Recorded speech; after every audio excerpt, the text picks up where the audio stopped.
1 week season. What is going on, OWS fam, DFS fam, YouTube fam? Welcome to the Week 11 edition of the OWS Angles podcast. I am your host. I am your guest. I am JMtoWIN. It's Thursday as I record this. Throw this baby on 1.5x speed or 2x speed, and let's get started with a bit of an early Angles podcast. So real quickly on my end, there were some crossed wires in terms of schedules around holiday travel. So my family and I are flying on Friday this week. Friday typically is my show with Pete Overzet, my solo ship show on Roto Grinders, the Angles podcast, the Player Grid, all that good stuff. So we have Hilo filling in on the Block Party show with Pete tomorrow. Squirrel Patrol and I recorded our solo ship show today. He's flying out for the King of the Beach tomorrow, so that worked out well. And yeah, taking care of the Angles podcast today. Kind of funny this morning. So if you've been around my content, you know that on Friday nights, my family and I, we do Pizza Friday with the kids. This morning, I almost told the kids that tonight was Pizza Friday because in my head today was Friday. We are flying on Friday, so everything's been kind of moved forward a day in my week of process and research and prep for the slate. So definitely in kind of the same place that I'm typically in on Friday, just in that space a day early. So with that, let's get to this week's Angles podcast. And I want to start out, all of this is going to tie into week 11. And more importantly, all of this is going to tie into how we play sharp DFS. So as you know, this is what we always want to focus on at OWS is not just, hey, who are the good plays on this week's slate, but more importantly, what does this week's slate look like? What is the puzzle on the box for this week's slate? And how do we attack DFS in a plus EV manner, in a manner that if we played out this week's slate 100 times, we would make money over that sample size, and then do the same thing again next week and the next week and so on. If we are constantly doing that, and especially if we are increasing our sample size by playing showdowns, by playing flash drafts, by doing pick'ems, by putting in 150 lineups instead of just one lineup on the main slate and on down the list, playing afternoon only slates, which if you're an Inner Circle member, obviously you get afternoon only content. It's one of the only places you can get strategy content around afternoon only play. You get such a great edge from kind of thinking through that slate in a way that other people are not thinking through it. So if you are increasing your sample size, then you give yourself extra opportunities to put those plus EV samples into the bucket, and that payout starts to come back, in a much shorter time frame because those positive samples have an opportunity to play out much more quickly. So how do we attack this week in a plus EV manner? So first, let's step back and talk really quickly about some of the things that we saw in week 10. And I'm going to talk about something that this isn't new to most of you. It's something we talk about quite a bit, but important to cover frequently because it's important to keep these thoughts in your mind and stay sharp on them. And that is, what does our sharpest competition in DFS do? Well, when we talk about our sharpest competition, we're talking about the people we're really competing against for first place, which means the names that you see at the tops of the leaderboards all the time. And it's important to think this way because in DFS, the way that you make money is by getting those asymmetric payouts. The way that you make money is not by cashing in tournaments. It feels good to cash in tournaments. You got a profitable weekend, but only about 20% of rosters in most tournaments cash in those tournaments. So if only 1 out of every 5 of your rosters is going to cash in tournaments, because mathematically that's generally what's going to happen. Maybe you beat that pace and 1 out of every 4 of your rosters cashes in tournaments, but cashing is just double your money. So you're still slowly bleeding out money over time. And then maybe you have this top 10% finish, this top 6% finish, and you get 3x your buy-in. Well, you're still bleeding out money over time. And the way that you prevent yourself from bleeding out money over time, and I'll put it like this.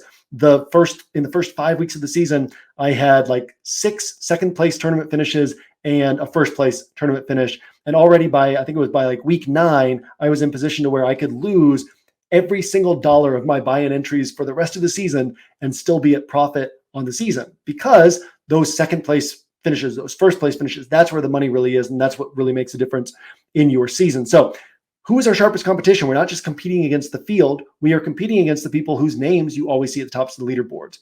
What's cool is, as we often talk about, we have an edge over those people. So our sharpest competition, by and large, they are grinding every DFS sport, which means that at this time of year, they're grinding NBA 6-7 days a week.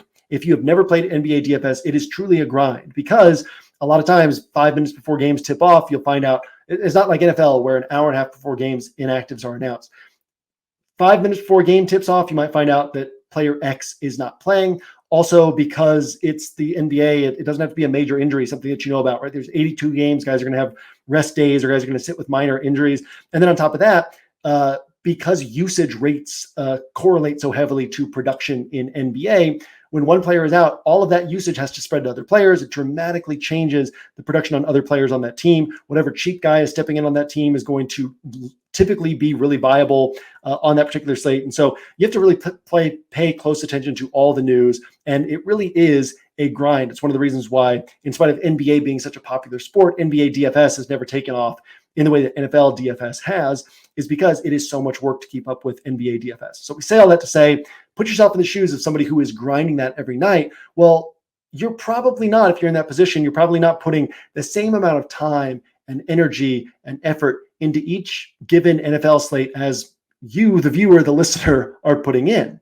So how do you make sure that you have that edge over time if you are that type of player? Well, for the most part, those players are applying strong, sound DFS strategy and theory, which is why we have Inner Circle on OWS. It's why we have this space where multiple times each week throughout the week, we can help with training, with strategy, with becoming better DFS players. It's part of the reason why we see so many OWS pennants at the tops of the leaderboards week in and week out, primarily amongst Inner Circle members, is because DFS strategy and theory is so important. And then the other main thing that you see a lot of these DFS players doing is just overstacking games. Basically saying, what is the game that could end up shooting out? And let me overstack this particular game. What does our softest competition do? Well, our softest competition tends to rely too heavily on the onesies that they are trying to, a roster full of onesies and twosies where it's like, okay, maybe 2 players from this game, and then this one player that I like, this one player that I like, this one player that I like. And just mathematically, it does not turn things in your favor. This is not a discussion that we need to get into right now. If you're an Inner Circle member, you've heard us dig deep into this. If you're not, then you've still probably heard us touch on this plenty of times over this season and over the years. Really quick note, if you've not listened to the Playing for First Place course on OWS, actually, let me try to pull that up for any of you who are watching this. If you are any form of OWS member, so that means even an OWS free member, you can access this course for free. So go to, there we go. Now we can pull this up on the video feed. Okay, so go over here to courses and then go to the Playing for First, and this 0 to 100 course, completely free. And some of the stuff that we're talking about here, you'll find us talking about this in this particular course. If you are an Inner Circle member, this 101 to 200 course is also free to you. If you're not an Inner Circle member, you can pick this up for $39, or you can wait until next week, Black Friday, when you can get it for cheaper. So, but yeah, check out that Playing for First Play course, and that'll help you kind of understand some of the things that we are talking about here. I guess I can pull that off the screen now. So our softest competition is basically trying to pick these onesies and twosies. And even though they might be good at picking, oh, this is a good matchup and this is a good spot, well, there's so many variables that go into whether or not a player has a good game, which is something we talk about a lot on OWS. And then on top of that, just the math behind trying to get 7, 8, 9 different spots right on your roster, as opposed to trying to get 4 spots right on your roster. And by 4 spots, we mean I'm going to bet on this game environment. And if I get this game environment right, if I get this one thing right, I get 4 spots on my roster correct, or 5 spots on my roster correct. And so now let's throw out defense. Now I only need to get 3 additional spots correct, right? So you get 4 bets correct to get 8 spots correct on your roster. So our softest competition, they tend to try to pick these onesies and twosies. If you're listening to this, try to pay attention to where you fall on the spectrum. Do you lean too heavily toward overstacks of games, or do you lean too heavily toward picking onesies and twosies? If you're going to err on one side or the other, you want to err on the side of overstacking games as opposed to erring on the side of picking onesies and twosies. But where I like to live and where ideally we would reside, where we find our greatest edge, is recognizing that every slate is a little bit different. So if we were grinding NBA DFS every single night, and that's where our focus is, and then we're putting together our NFL stuff, and we're maybe not putting in, obviously these guys are still putting in a lot of time and attention to detail on what they're doing for their NFL weekend, but most of them are not putting in nearly as much time as you are in preparation for each NFL slate. And so they're going to just say, by and large, again, this is just general statements, but by and large, they're going to say, okay, what are the sharpest spots to stack? And I will overstack these handful of games on this particular week. Where I generally like to live and where we would ideally live is saying, let's assess this week and see, because some weeks it is sharper to overstack than to not overstack. And other weeks you can actually gain an edge where your sharpest competition, the people you're competing against for those first place finishes, they're kind of auto stacking and auto overstacking. And we can see it as a week where, oh, you know what? The likeliest way to win this week is actually more skinny stacks or stacks without bringbacks or whatever the case might be, and kind of find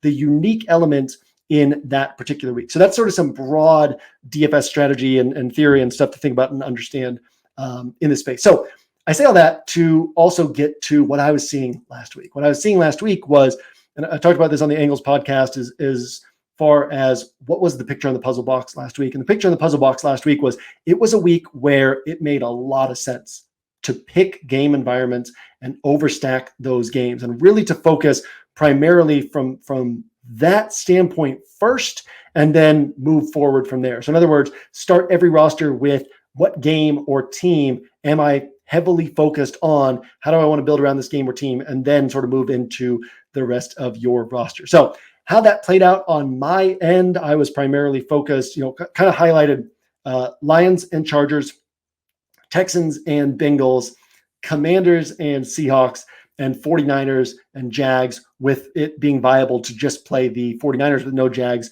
bring back. So I ended up focusing primarily on the 49ers and the Commanders. Got my 25 plus point score from Brock Purdy, whatever it was that he put up. But the ideal way to pair that was with George Kittle, which was the smallest sliver of my pairing partners there. Got my 29 points from more Howell Magic, my guy who's one of only 3 quarterbacks on this week's slate who has put up 28 plus DraftKings points 3 times this year.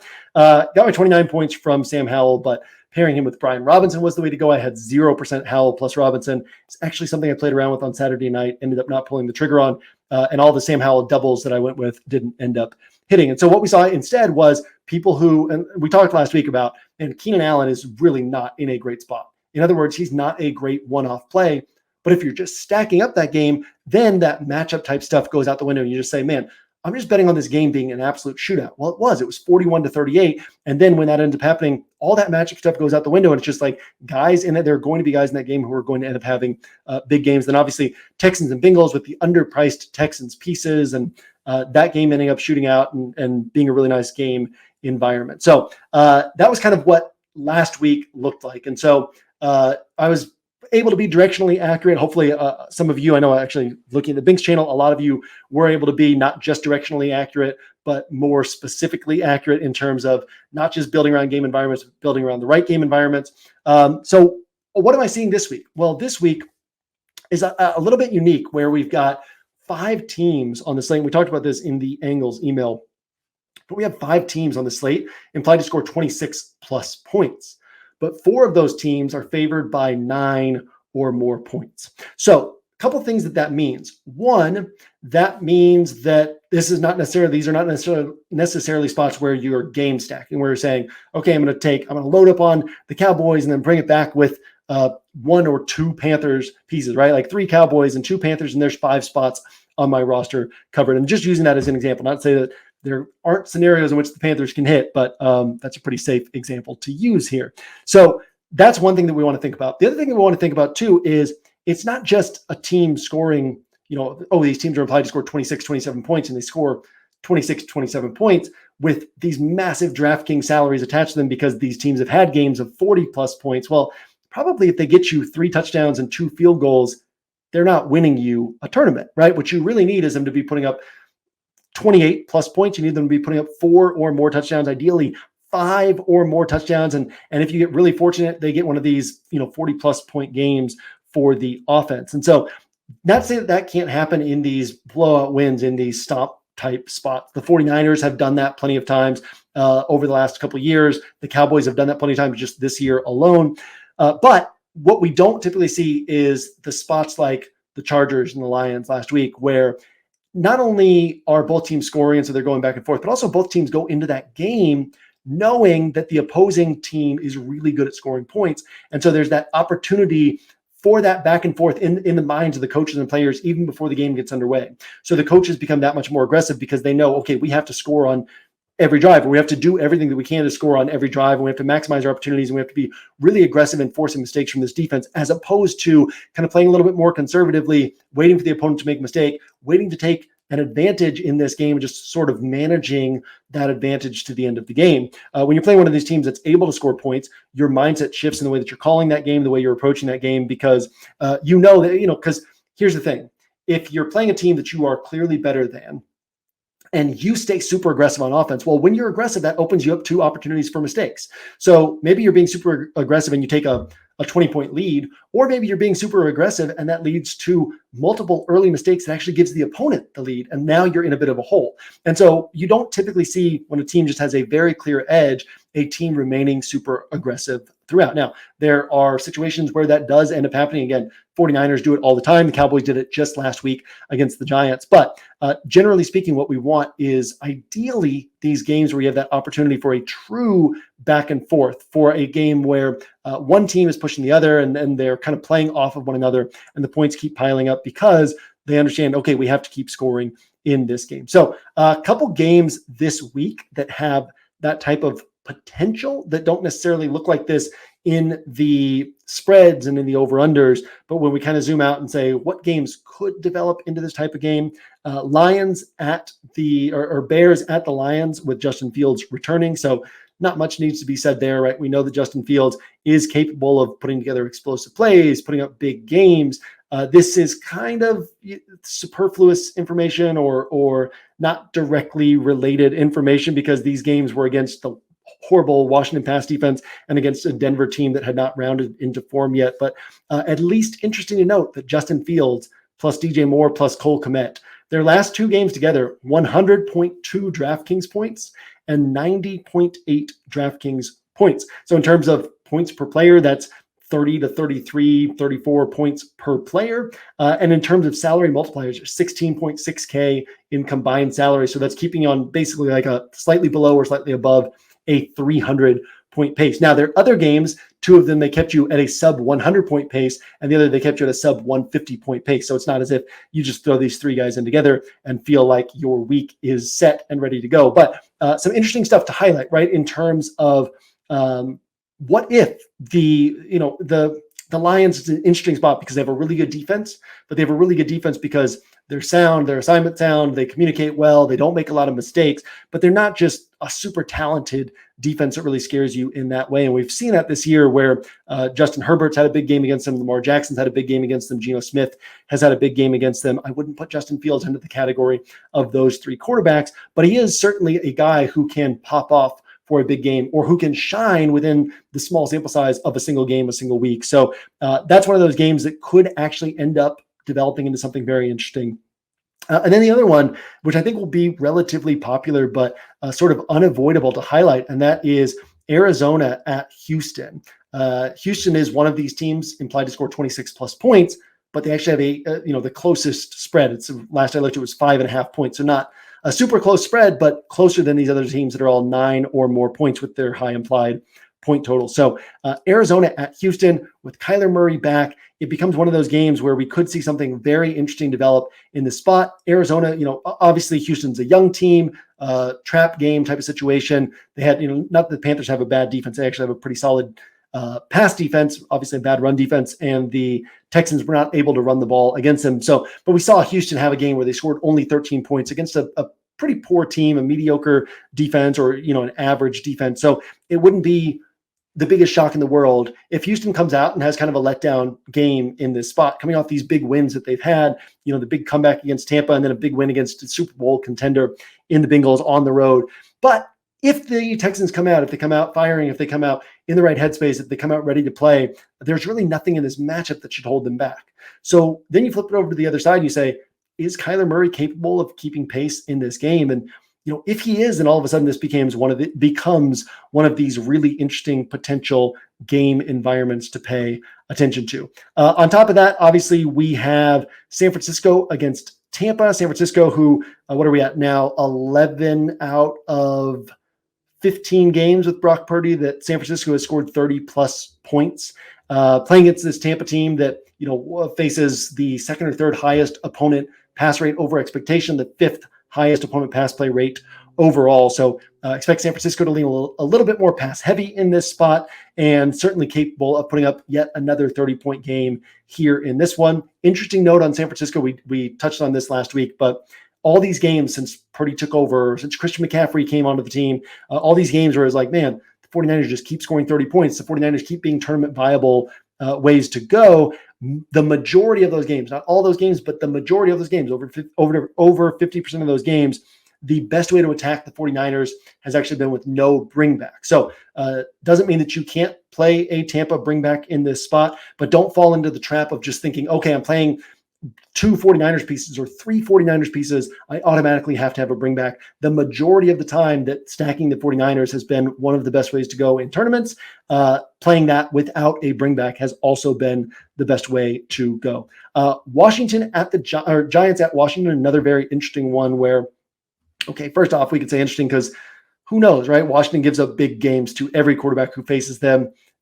Crazier things have happened than Tommy DeVito having a big game against Washington. We won't spend any more time on that than just simply saying that. I don't expect it to happen, but it at least needs to be noted. But Washington going to pass the ball a ton, capable of scoring points. They've had all these, 3 games of 30 plus points, I think 5 games of 26 plus points. So Washington, another team that could come out and just put up a bunch of points in this spot against a pretty bad Giants defense. Giants defense that has overperformed a couple times this year, including once against Washington, but generally speaking is very attackable through the air, which is where Washington is going to be looking to attack. Miami at home against Las Vegas, a Las Vegas team that has actually been pretty good against the pass all season, pretty attackable on the ground. But realistically, do we worry too much about the Panthers, about the Dolphins in a matchup like this? No. When they played the Panthers very similar, right? Very attackable on the ground. And Miami did hit them on the ground. I think that was the game I know it was the game, but I think Mostert had 37 DraftKings points in that game and 3 touchdowns in that game. So again, you hit them on the ground, but also they hit them through the air as well. They put up 42 points in that game. Tyreek Hill had 30 plus DraftKings points in that game. So sort of a similar situation here with Las Vegas where, look, the teams that have held down Tyreek Hill were Miami, Buffalo pre-injury, and Kansas City. So Miami and Buffalo, or New England and Buffalo, 2 teams that know the Dolphins really well. And, New England, it was week 2. They were healthy. They had Christian Gonzalez. They had Matt Judon, really tough defense to play against. And Buffalo, they were healthy, really tough defense for Miami to play against. And then Kansas City, one of the top defenses in the NFL, in a week where Miami had to travel across the ocean and play a weird time zone game in Germany. And so outside of that, Tyreek Hill is hit for, basically a tourney viable score every single game. This offense has been humming every single game. So Raiders, not a team that we should be particularly concerned about. I'll say it like this. It wouldn't be a total shock if the Raiders do a decent job against the Dolphins through the air. But also the likeliest outcome is that the Dolphins don't have a lot of trouble in this one. So Dolphins, another one of these teams that the game environment probably doesn't line up very well for them. Vic Fangio defense rounding into shape, Aiden O'Connell under center for the Raiders, but the Dolphins themselves have potential to put up a bunch of points. Jags, actually another one where that matchup against Tennessee is so soft. Teams have not really tilted toward the air against Tennessee this year the way that we've seen in the past, but Jacksonville does tilt toward the air themselves. So they'll be able to take advantage of this matchup. Obviously, Trevor Lawrence really underwhelming so far this year. No games of, or maybe it was 1 game of 300 plus passing yards and 9 total touchdowns on the season, I believe it is. So, not like the Jags are the Jags we expected them to be offensively, but this is a great spot and a lot of good weapons on a concentrated offense. The Chargers against Green Bay, another team that Green Bay, not good through the air, not good on the ground, but just because of the structure of their defense, how they play things, teams attack them heavily on the ground. So we would expect the Chargers to run heavy in this one. But again, Chargers only implied for, I think, 23.5 points. Last time I looked, it was 23.5 points. So not one of these 26 plus point implied totals, but would it shock us if the Chargers were able to come out and put up 4 touchdowns in this game? It shouldn't. And so, going through this list, what we see is not a lot of games where the game environment looks ripe for a shootout, but a lot of spots. The last one, Dallas at Carolina, very obvious that Dallas could put up a bunch of points in that one. So a lot of spots where the potential for one team to put up a bunch of points is there, which kind of gives us a lot to sort through and a lot of fun things to play around with this week. I want to talk about a couple things real quickly. We're actually going to get to some position by position thoughts, not necessarily picks or plays or whatever, but just some really quick position by position thoughts. But really quickly wanted to touch on something touched on this last week as well. But Props Insider, up to 10,725 in profit, 67 spots remaining, and we rolled out Black Friday prices early. So this will expire. These Black Friday prices will expire at the end of Thanksgiving week or once these 67 spots are gone, whichever comes first. So Props Insider, $5.99 for the last 8 months of Props Insider. Quick note on that includes, the rest of NBA season. Last year we made over $9,000 in NBA alone. That also includes MLB futures bets in March. Last year we made over 2,300 in MLB futures bets. Anybody who got into Props Insider at the start of the package, they're up, bet every bet, $100 a unit. They're up $10,725. If they bet $50 per bet, they're up $5,360, right? And kind of on the list. So at $5.99, it's pretty much a no-brainer. Actually yesterday, the Props Insider package had over $500 in profit on NBA bets yesterday alone. So $5.99 for the last 8 months. Again, 67 spots remaining. So be sure to take advantage of that. Another thing I wanted to mention real quickly over here in the promo codes section, just a reminder that 100% deposit match up to $100 on Underdog, on Prize Picks, on Drafters, on Sleeper.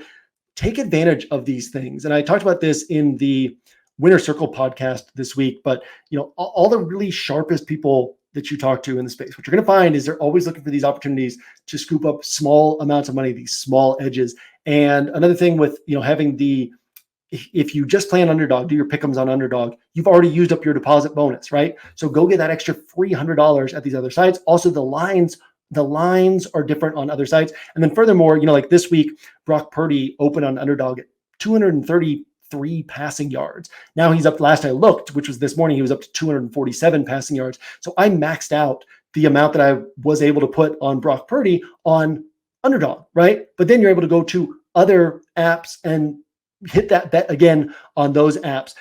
Story I told on Winner Circle. I don't know why I had this on Underdog, if it was just because I play higher volume or because I had been gone, all off season, but kind of logged on before week 1 this year, went to deposit money, and I had a 100% deposit match up to $500 that they offered me. So I took advantage of that. And by the end of week 1, I was down to $300 in my account. So if I had just put in the $500, it would have been all gone. Not to say that I couldn't have redeposited, but I was down to $300, which dipped into that free money that they had given me. Have not redeposited since then, and now my account has $10,500 in it. And so just kind of shows how valuable that extra free money from them is, right? Because maybe you're in a position where you won't be able to redeposit, but you get that extra free money. It gives you some extra room to play around with. And then, you start out with a little bit of a loss, because that happens in pick'ems where, you keep putting in plus EV stuff, but you're going to have some losses because of these asymmetric payouts.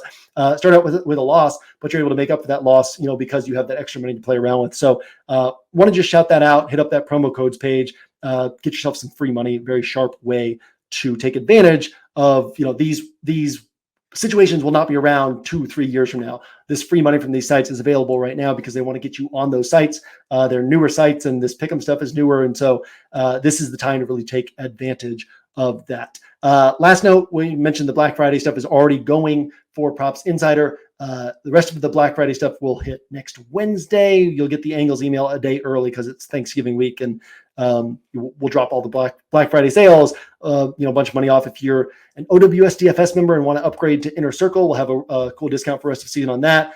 Bink Machine Optimizer, the NBA Bink Machine, all the courses in the DFS education marketplace. Lots of cool stuff to take advantage of next week. Okay, so going back to the slate, talking about some stuff around position. So I'm going to talk about the top of the quarterback position, the top of the wide receiver position, then talk a little bit about the running back position, and then an interesting angle I'm seeing at tight end. So top of the quarterback position, I'm going to take these top 4 quarterbacks, talking about DraftKings pricing: Josh Allen, Tua Tagovailoa, Justin Herbert, and Dak Prescott. So let me preface this with Josh Allen can go for 35 plus points. Tua can go for 35 plus points. Herbert can go for 35 plus points. Dak can go for 35 plus points.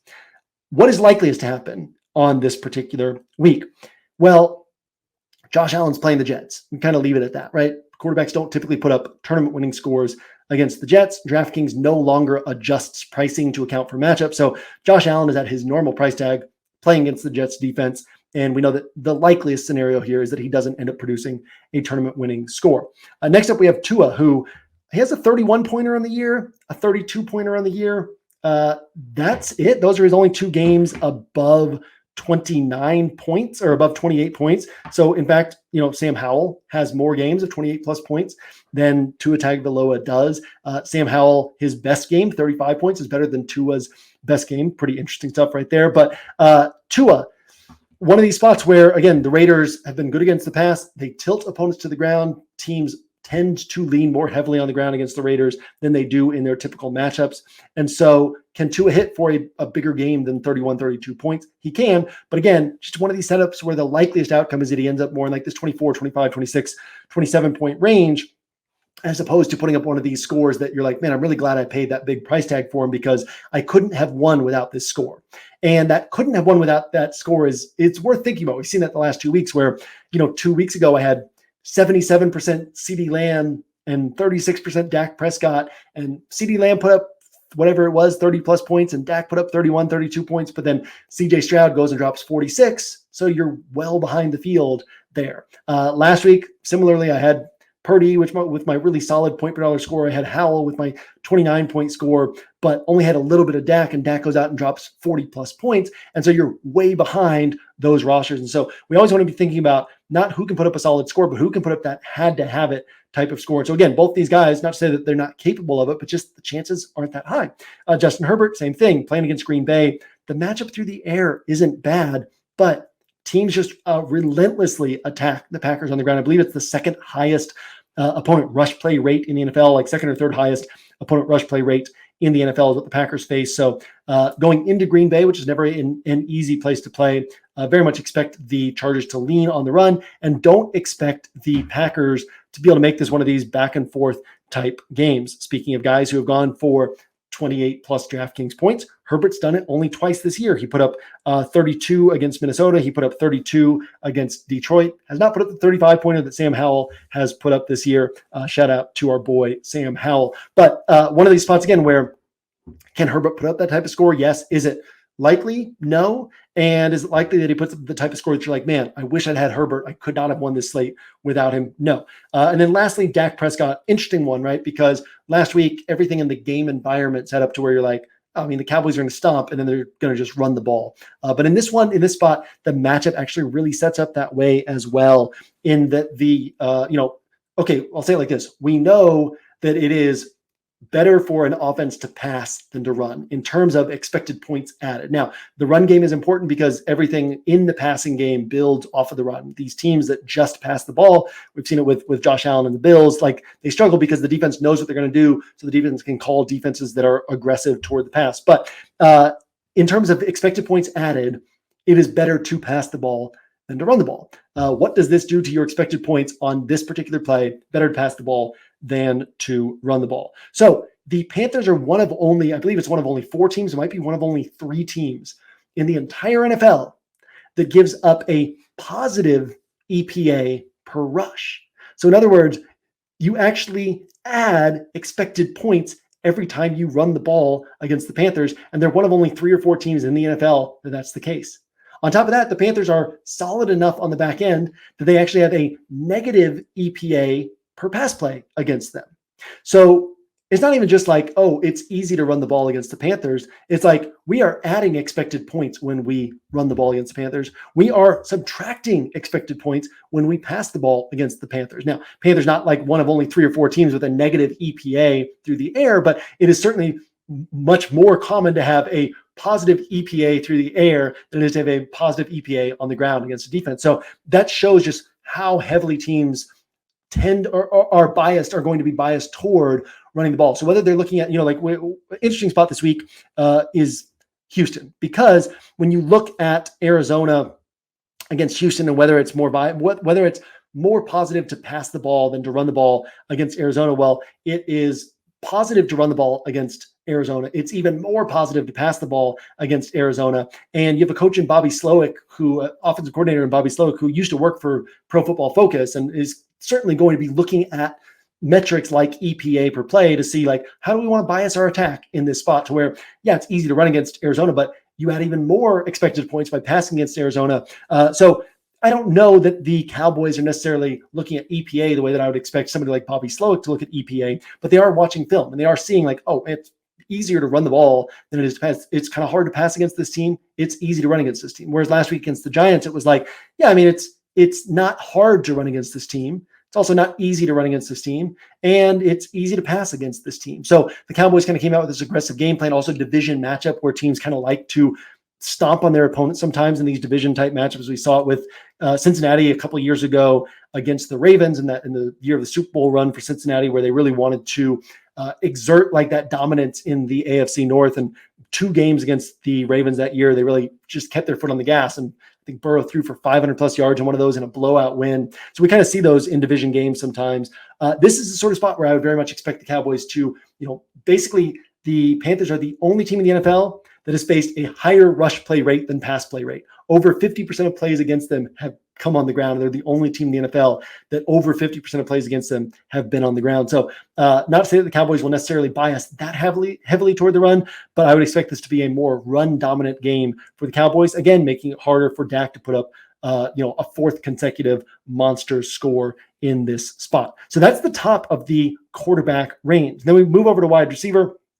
Tyreek Hill obviously can hit in any matchup, so I'll leave him off of this, where, like we said, he hit against the Panthers, right, which is a very similar setup to what he has against the Raiders this week. But CeeDee Lamb, if the Cowboys are biasing as heavily toward the run as most teams do against the Panthers, going to be hard for him to pay off this $9,200 price tag. Stephon Diggs, we've seen some wide receivers go for 29 DraftKings points against the Jets. Stephon Diggs has done it before. I believe he did it in week 1, or maybe he had like 23 DraftKings. Actually, he's right here, so I can actually look at that. He had 29.2 DraftKings points against the Jets in week 1. So he's capable of doing that. And we always say, like, throw out salaries once you get up to 30 points, right? Any 30-pointer is valuable regardless of what you paid for it.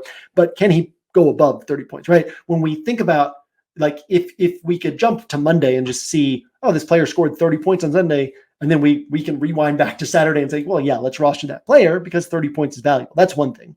But if we can't just jump around in time like that, right? So we have to look and say, okay, what are his chances of scoring 30? And what are his chances of going well above that? What are his chances of me rostering him and burying other rosters that didn't have him because he put up 35, he put up 38, he put up 40? Well, those chances are obviously pretty low against the Jets. So Diggs, it's more like, oh, he actually could get to 30, but the likely scenario is that he doesn't. So why do we take on that risk at 9,100? Keenan Allen, again, similar type of attached to the quarterback we've already talked about in Justin Herbert, in a game where we would expect this to be a more run-leaning spot for the Chargers. And then actually I'll throw a bonus one in here. Amon-Ra St. Brown, who going to be one of the easiest buttons for people to click this week. But Matt Eberflus defense, we had years when Eberflus was with the Colts with this Tampa 2 defense that filters everything to the middle of the field, tries to take away wide receivers and force opponents to throw the ball to the tight end and the running backs. Well, for years, you would look at the Colts secondary and you'd be like, this is not a scary secondary. We can attack the secondary. And then they would be one of the 3 worst matchups for wide receivers in fantasy by the end of the year. Well, week 2, Mike Evans went for 171 yards, whatever it was, against the Chicago Bears, week 2. Since then, in 8 games or 8 weeks, whatever it is, the Bears have not allowed a single wide receiver to go over 65 yards against them. That includes a game against Keenan Allen. That includes a game against Devontae Adams. That includes a game against Jordan Addison with Kirk Cousins under center. That includes Terry McLaurin. That includes Kansas City. That includes Adam Thielen. That includes Chris Olave. So really not a great spot for wide receivers. Not to say that Amon-Ra St. Brown can't hit, but just to say that the field is going to look at him as like, oh, this is an obvious play St. Brown. Whereas realistically, the way that this matchup sets up doesn't really favor him as the guy who's going to get the production in this spot. So top of the quarterback range, top of the wide receiver range, it's pretty thin up there in terms of, do you really want to spend the salary on this? Which, for people won't see the St. Brown one, but like the other wide receivers and the other quarterbacks, I don't think we're going to see a ton of attention on those guys, which kind of brings the eye level down in terms of where people are looking at those positions. And then at running back, obviously you got Christian McCaffrey at the top. I think people might shy away from the matchup against Tampa.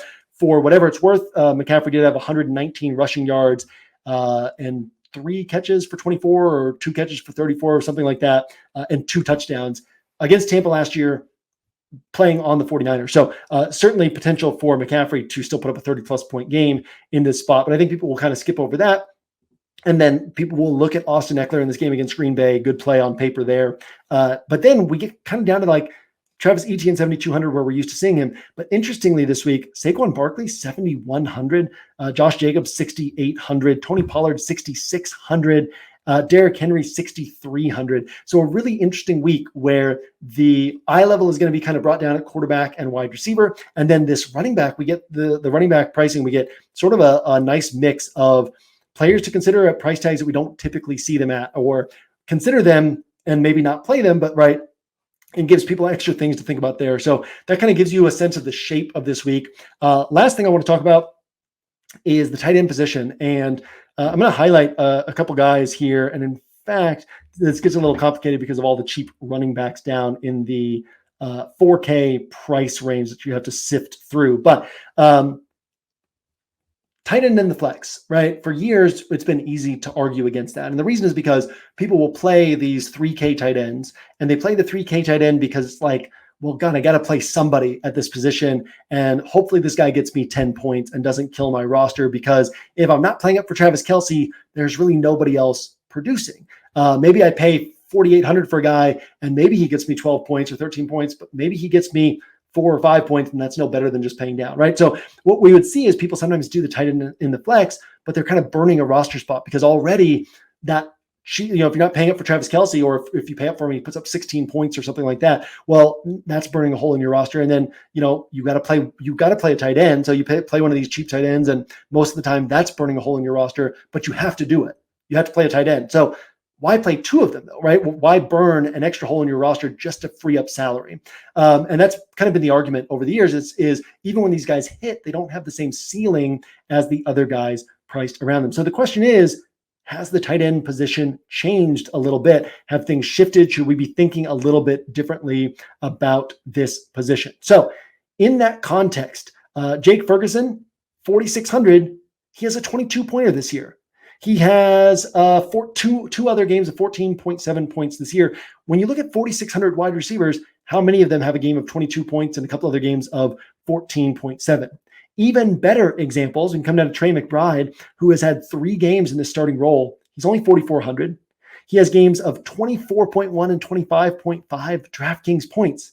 Can you find a wide receiver priced in this 4K range who has multiple games of 24 plus points, let alone multiple games in the last 3 weeks with scores like that? Then we can jump on down to 4,100, where Cole Kmet is sitting.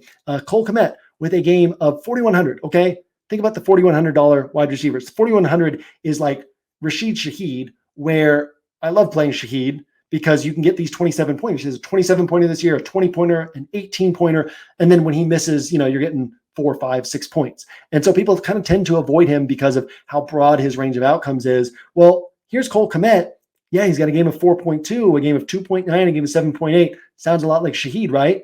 But what about the fact that he also has a game of 17.9, a game of 23.5, a game of 27.6. He also has a game of 15.2, And a couple games at 9.4, 9.4, 9.6. And then last guy I'll touch on here is Evan Ingram, who is averaging 11 DraftKings points per game and hasn't scored a touchdown this year. 11.7 points in week 1, 13.7 in week 2, 12.9 in weeks 2, 3, 12.9 in week 4, 11.1 in week 6, 17.8 in week 8. And this is all without touchdowns. Really interesting is that last year he had like 140 yards and 2 touchdowns against the Titans, a Titans team that's really good against tight ends. But how about this? Evan Ingram has played in the slot or out wide on 67% of his snaps this year. He's listed as a tight end. He's not really a tight end. He doesn't play the tight end role in this offense. He is a wide receiver in this offense going into this good matchup, this good wide receiver matchup against Tennessee. So we've seen some sharp people recently rolling out double tight end rosters. We've seen some double tight end rosters at the tops of the leaderboards, and we always want to look for opportunities to adjust our play based on what's going on in the NFL. And what's going on in the NFL is some of these guys they have real roles, real upside, and they are still priced lower than they should be. So all these guys, we talked about Ingram averaging 11 points without any touchdowns, Kmet averaging 11.8, but with this wide range of outcomes. So who are some of the guys priced around them? Quentin Johnston, 4,200, averaging 4.5 DraftKings points per game. Jackson Smith and Jigba, popular every week right now, averaging 8.6 DraftKings points per game. Running backs, right? We've got Savon Ahmed averaging 4.4 DraftKings points per game. We've got Roshan Johnson averaging 6.4 DraftKings points per game. Christian Watson averaging 7.2 DraftKings points per game. So when you kind of get below this 5K price range, there's a big gap between the points you're getting from these tight ends and the points that you're getting from the players at other positions down here. So something very interesting to be thinking about, paying attention to as you move into this week. With that, let's get to this week's bottom up build. Those of you who are new, we won't go through the full description of what the bottom up build is this week. But what we do is we build a roster with a salary cap of 44K. We also kind of talk about how we might build this roster if we were playing in a contest where everybody had a salary cap of 44K. In other words, what would be our strategy and theory? Gives us an opportunity to touch on that a little bit. Obviously, something that we touch on all the time in Inner Circle, week in and week out. We've got the Winner Circle podcast on Wednesdays, which is macro DFS strategy and training through the lens of the week behind or the week ahead.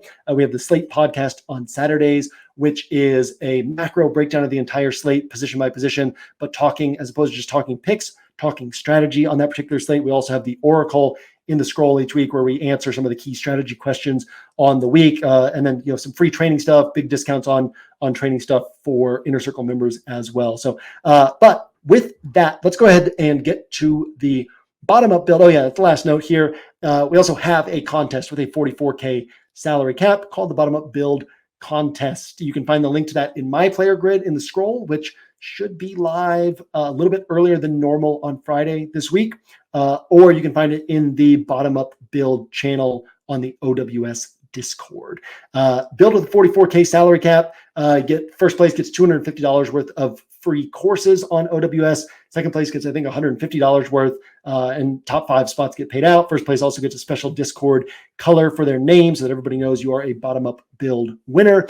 With that, let's get to this week's bottom up build. So what I wanted to do, kind of tie everything that we talked about together. And one of the things we talked about was this. Well, one of the things we talked about was overstacks. One of the things we talked about was double tight ends. One of the things that we talked about was this Arizona and Houston game. So still waiting, it's Thursday as I'm recording this, so we don't have the clear injury news that I typically have when I record this on Friday. I am most particularly interested in this Houston offense if these injuries hold, right? So Nico Collins has returned to practice. He has said that he's going to play this week, but Noah Brown has missed Wednesday and Thursday. No real word out of Houston of whether this is kind of precautionary or whether he's expected to play. Like, I would expect him to get in a limited practice on Friday and then be questionable heading into the weekend. And then, the way these things typically trend is we get a Schefter bomb on Saturday night that says that Noah Brown is expected to play. if that's the case, right, then we don't have as condensed of a target distribution here for this Texans offense. Also, Dameon Pierce has missed Wednesday and Thursday. He does seem to be trending toward missing. All of this is just conjecture, putting pieces together. But I would kind of tentatively expect Noah Brown to play, tentatively expect Dameon Pierce to miss. So if Dameon Pierce misses, interesting note here, I really, really overlooked this spot last week. It was kind of a big mistake of mine to not have just a ton of Devin Singletary. But outside of their game against Tampa, which we know teams don't run against Tampa, outside of their game against Tampa, when Devin Singletary had 13 carries, every other game this year, Houston running backs have had 18 or more combined carries. They had 18 and 19 in weeks 1 and 2 when new offense, new quarterback, new offensive coordinator, getting a feel for their team, right? Ever since then, take away the Tampa game, ever since weeks 1 and 2, every single game they've had 22 to 31 rush attempts, and Devin Singletary is basically going to get all of those rush attempts if Dameon Pierce is out. So Devin Singletary is going to go onto this stack. Tank Dell is going to go onto this stack. I would prefer him if Noah Brown misses, but that's more from like a certainty that you build in perspective. The ceiling is still there whether Noah Brown is playing or not. So Singletary and Dell, we're going to put Kyler at quarterback, and then we're also going to pair Kyler with Hollywood Brown and Trey McBride. So this gives us a really nice starting point.